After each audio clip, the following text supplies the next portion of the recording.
우리 주님만 의지하는 우리 모든 성도님들 되시길 바랍니다. 예수님 시대의 유대인들은 굉장히 율법에 얽매여 있는 사람들이었습니다. 하나님께서 주신 율법을 소중히 여기기 위해서 처음에는 여러 가지 이제 장치들을 마련을 했는데 그게 이제 하나하나 쌓이다 보니까 도저히 감당할 수 없는 짐이 되어 버렸습니다. 예를 들면 십계명의 제 4계명이 안식일을 거룩하게 지켜라 인데 이 안식일을 거룩하게 지키는 것에 대해서 굉장히 세세한 조항들이 생겨서 바리새인들이 나중에 하다가 39가지 조항이 되었습니다. 39가지 조항이 된 걸로 끝난 게 아니라 각 조항당 6개가 더 붙었어요. 곱하기가 되십니까? 39 곱하기 6. 네. 그러니까 굉장히 많은 숫자가 이 4계명뿐만 아니라 여러 가지 계명들에 다 붙다 보니까 율법에 얽매여 있던 시절이었습니다. 그래서 최초에 안식일을 거룩하게 지켜라 라고 선포된 하나님의 계명이 234개가 되고 또 234개에서부터 또 새로운 조항들이 만들어지면서 이제는 다 기억하기도 어려울 만큼 율법 학자들이나 기억하지 나머지 사람들 다 기억하기 어려울 만큼 어려운 일이 됐습니다. 그러다 보니까 웃지 못할 일도 벌어지는데 여러분 이 조항 중에 뭐가 있냐면 안식일에는 못하는 것들이 많은데 땅에 침을 못 뱉었습니다. 왜 그러냐면 침을 뱉으면 거기에 이제 중동지방이라서 먼지가 많잖아요. 먼지가 동그랗게 모인다고 하더라고요. 그게 일한 걸로 쳐져서 흙을 모았으니까 침을 못 뱉었고 또는 여성들이 거울을 보지 못했다고 합니다. 여러분 오늘 거울 보신 분? 네. 왜 거울을 못 보냐면 그 주석 같은 데는 뭐라고 되어 있냐면 거울을 보면 흰머리가 있으면 흰머리를 뽑고 싶은데 그게 일이라는 거예요. 또 하나가 있는데 하나는 이제 걸을 수 있는 거리에 한계가 있었습니다. 밖에서 걸을 수 있는 이 거리는 지금으로 따지면 약 1.3km 내지 4km 되는 거리만 걸을 수 있었는데 근데 하루에 또 일이 있다 보면 더 멀리 가야 되잖아요. 그러면 집에 줄을 묶어 놓고 이렇게 오면 줄이 연결되는 데까지는 집으로 인정을 해서 거기서 1.3km를 걸었다고 합니다. 이게 우리가 보기에는 사실 좀 우습잖아요. 우스운 일인데 그 당시에는 굉장히 어기면 심각해지는 율법이었습니다. 그러니까 이런 율법 아래에 사는 사람들이 얼마나 기쁨이 없었을까요?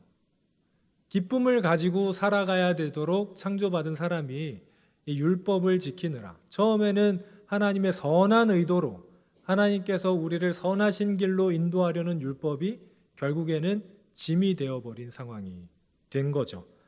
말씀드린 대로 율법에 얽매인 유대인들은요, 자신들이 생각하는 어떤 율법의 틀, 그 안에 들어오지 않는 예수님의 제자들을 박해하기 시작했습니다. 여러분, 교회를 향한 첫 번째 박해자는 로마가 아니라 유대인들이었습니다. 여러분 잘 아시다시피 사도행전에는 사도 바울이 처음 등장한 사울의 이름으로 등장했을 때 누가 순교했었는지 혹시 기억하십니까? 스데반이 순교하는 장면에서 사울이 처음 등장합니다. 그때 스데반은 예수님의 가르침을 전한다는 이유만으로 돌에 맞아서 순교하였습니다. 또 사도인 야고보도 로마의 손에 죽임당한 게 아니라 사도 중에 제일 처음 죽임당한 야고보도 유대인의 왕인 헤롯에게 죽임을 당합니다. 그렇게 교회를 향한 첫 번째 박해자는 유대인들이었습니다. 그래서 오늘 본문이 시작하는 요한복음 16장 초반부에 보면 너희들을 출교할 거다. 예수님께서 제자들에게 마지막으로 얘기하시면서 사람들이 너희들을 출교할 건데 출교하면서 이게 하나님의 뜻이라고 할 거다라고 이야기가 되어 있습니다. 그만큼 유대인들은 자신들이 잘하는 일이라 생각하면서 기독교인들을 박해했습니다. 박해의 시간이 좀 지나면서 여러분 잘 아시다시피 이제 박해의 주체가 유대인들을 넘어서 로마까지 이어지게 됩니다. 여러분, 로마가 매 시간 기독교인들을 박해한 것은 아니지만 박해를 하는 시기에는 굉장히 잔혹하게 박해를 했었습니다. 여러분 잘 아시는 이 카타콤 아시죠? 지하 무덤이잖아요. 물론 이제 잘 하시는 오해들이 지하 무덤에서 살았다고 생각하시는데 살지는 않았어요. 예배를 지하 무덤에 들어가서 드렸습니다. 그렇지만 예배 드릴 수 없고 찬양할 수 없고 아무것도 못하는 사람들이 지금이야 저희가 관광 가서 카타콤에 들어가면 불도 다 비춰져 있고 굉장히 미로같이 돼 있는 데는 막혀 있어서 들어가지도 못하고 안전한 데만 가지만 그 당시에는 살기 위해 죽음의 무덤으로 들어가는 시기였습니다. 주님은 내가 예배해야겠는데 올바로 예배하면 밖에서 사람들이 보게 예배하면 잡혀서 박해를 받으니 숨은 곳이 카타콤이죠. 카타콤에 가면 벽화들이 좀 있습니다. 그 벽화 중에 유명한 벽화 중에 하나는 뭐냐면 두 남자가 서 있는데 우리가 지금 알기로는 한 명은 베드로, 한 명은 바울이란 그림이 있거든요. 근데 그 바울이 대머리로 돼 있어요. 바울이 대머리입니다. 문헌에 나오는데 우리는 그 머리를 보고 이 사람이 바울이구나를 알 수 있는 거죠. 그렇게 그림을 그렸는데 거기에 있는 사람들 중에 희망을 뜻하는 그림을 참 많이 그렸다고 해요. 희망이 없는 사람들이 희망을 발견하기 위해 카타콤으로 들어갔습니다. 뿐만 아니라 콜로세움을 우리는 관광지로 보지만 그곳에서 수많은 기독교인들이 짐승들에 의해서 죽었고 검투사에 의해서 죽었고 수많은 여러 가지 방법으로 사형을 당하기도 했습니다. 오늘 본문에서는 예수님께서 너희가 그렇게 박해를 받을 건데 박해로 인해서 기쁨을 느끼지 못하면 안 된다라고 경계를 하십니다. 본문을 잠시 살펴보겠습니다. 20절 말씀입니다. 내가 진실로 진실로 너희에게 이르노니 너희는 곡하고 애통하겠으나 세상은 기뻐하리라. 너희는 근심하겠으나 우리 같이 읽겠습니다. 너희 근심이 도리어 기쁨이 되리라. 아멘. 오늘 본문은 최후의 만찬 자리에서 예수님이 말씀하신 내용입니다. 예수님의 유언과 같은 이야기인데요. 예수님께서 이제 곧 십자가에 돌아가시기 때문에 제자들에게 너희가 근심을 할 거다라고 이야기하십니다. 그도 그럴 게 예수님께서 이제 제자들을 떠나지 않습니까? 그러니 너희가 곡하고 애곡하게 될 거다라고 이야기하십니다. 하지만 곧 슬픔이 기쁨이 될 것이라고도 이야기를 합니다. 22절을 보니까 지금 제자들이 하는 근심은 예수님께서 부활하셔서 다시 제자들을 보게 될 그때에는 기쁨으로 변하게 될 것이다 라고 이야기를 합니다. 그리고 마지막에 뭐라고 이야기합니까? 너희 기쁨을 빼앗을 자가 없으리라. 아멘. 이 기쁨이란 단어에는 여러 가지 의미가 포함이 되어 있는 것 같아요. 여러분 어떨 때 기쁨을 느끼십니까? 즐거운 감정을 어떨 때 느끼십니까? 내가 바라던 일이 벌어질 때 기쁠 수도 있고요. 맛있는 음식을 먹을 때 기쁠 수도 있고 국어사전에서는 기쁨을 이렇게 정의합니다. 욕구가 충족되었을 때의 흐뭇하고 흡족한 마음이나 느낌. 그러니까 좀 쉬운 말로 하면 우리가 바라던 일이 이루어졌을 때의 느낌을 기쁨이라고 얘기합니다. 기쁨은 우리가 소망하던 것이 이루어질 때 느끼는 감정입니다. 그러면 기쁨이란 단어는 소망이란 단어와 굉장히 밀접한 관계가 있다고 하겠습니다. 사도 바울이 자기가 쓴 여러 편지에서 성도들에게 기뻐해라 라고 이야기를 하고 있거든요. 그것도 한두 번이 아닙니다. 우리 고린도 후서 6장 10절에서도 우리는 근심하는 자 같지만 항상 기뻐한다 라고 얘기하고 빌립보서에 보면 여러분 잘 아는 말씀이죠. 주 안에서 항상 기뻐해라. 내가 다시 말하노니 기뻐해라.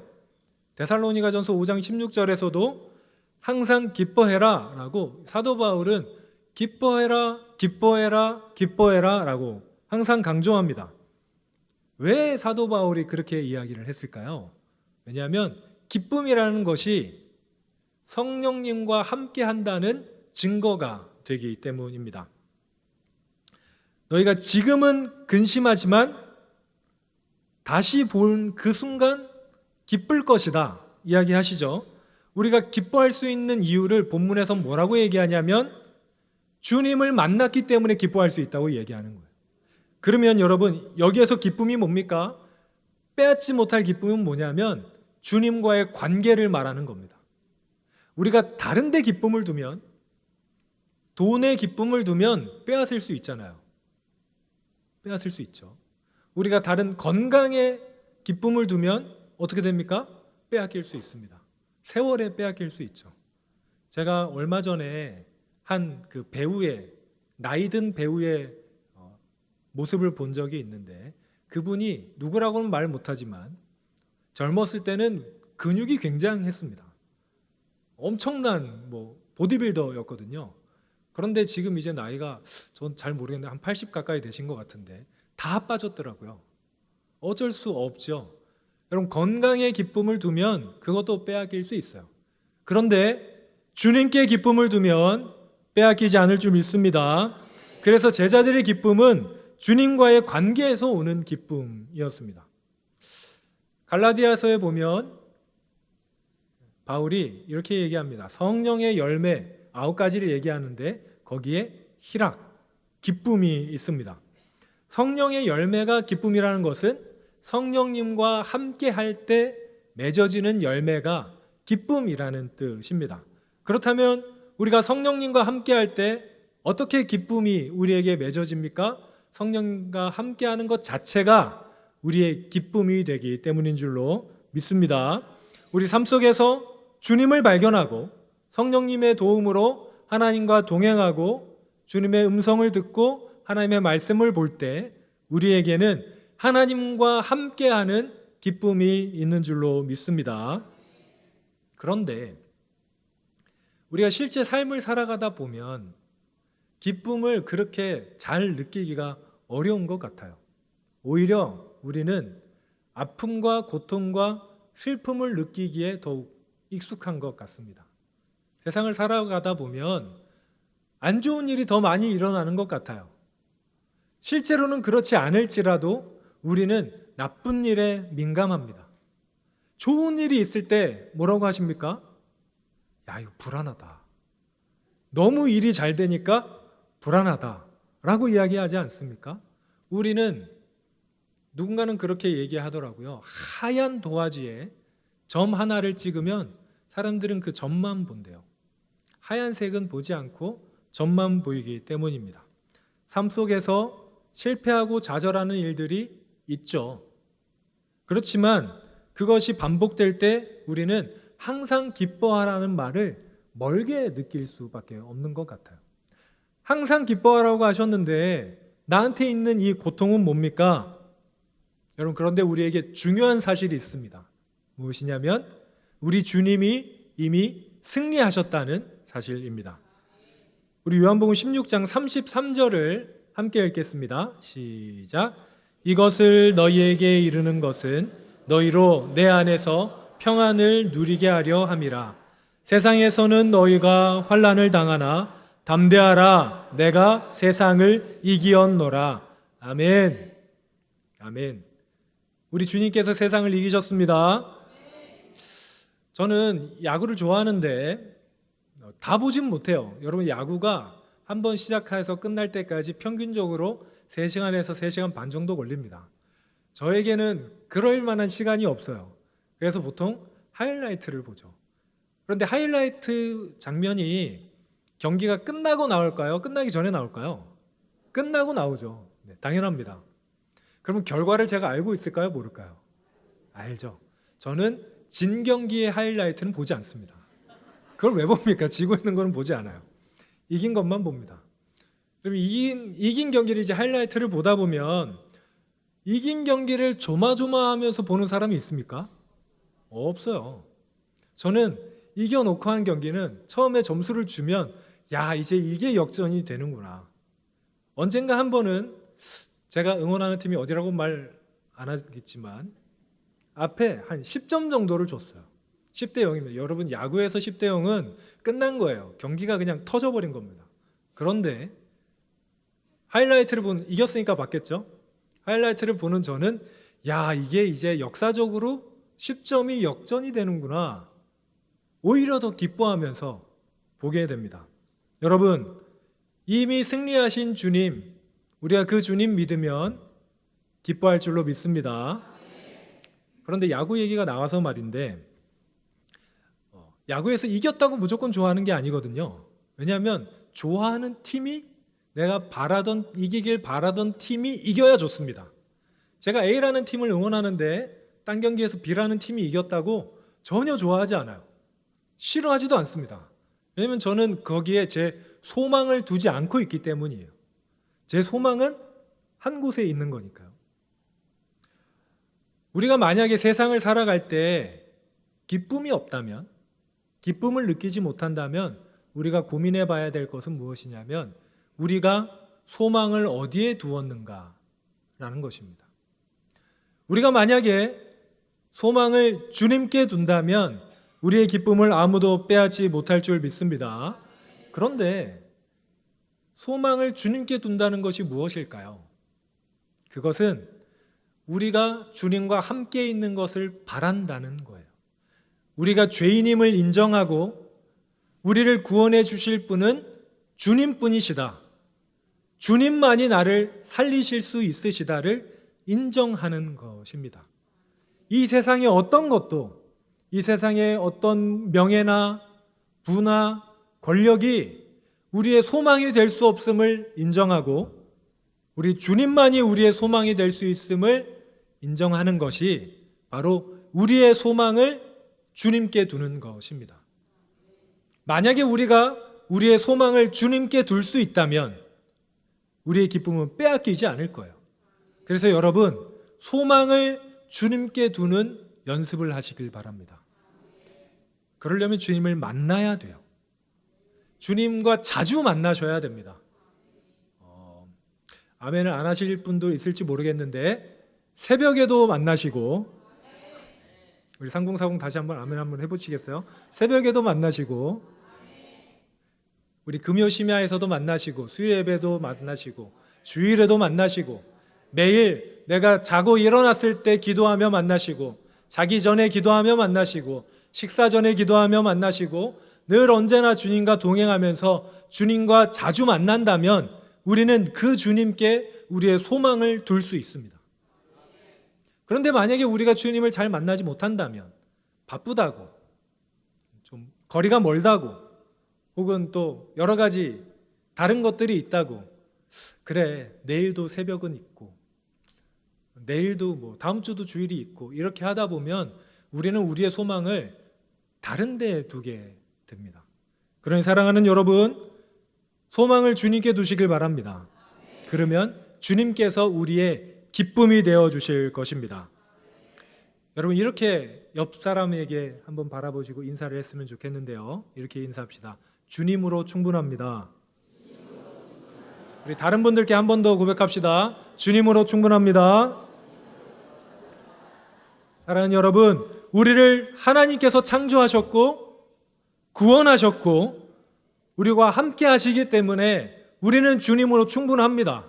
주님만 있으면 하나님의 나라가 우리의 것이기 때문에 주님으로 충분합니다. 다른 것은 필요하지 않습니다. 주님으로 충분하다고 고백하는 우리가 되기를 바랍니다. 사랑하는 여러분, 저는 진심으로 우리 3040, 우리 식구 여러분들, 우리 여기 있는 모든 성도님들이 주님으로 충분하다고 고백하셨으면 좋겠습니다. 그래서 주님으로 충분하고 나는 이미 기쁘기 때문에 다른 것들은 더욱더 기쁜 거예요. 다른 게 없으면 그냥 기쁜 거예요. 공감이 안 되시나요? 사랑하는 여러분, 주님으로 인한 기쁨이 얼마나 큰지 주님을 만나면 우린 점점 깨달아갑니다. 그 주님을 만나는 기쁨, 이 세상 어떤 것으로도 채울 수 없는 우리를 채우시는 그 주님의 기쁨을 경험하고, 태초부터 우리와 함께 하셨던 그분과 만나고 동행하는 것만이 우리를 진정으로 기쁘게 할 수 있다는 것을 믿으며 하나님께 더욱더 가까이 나아가시는 우리 모든 성도님들 다 되시기를 바랍니다. 기도하겠습니다.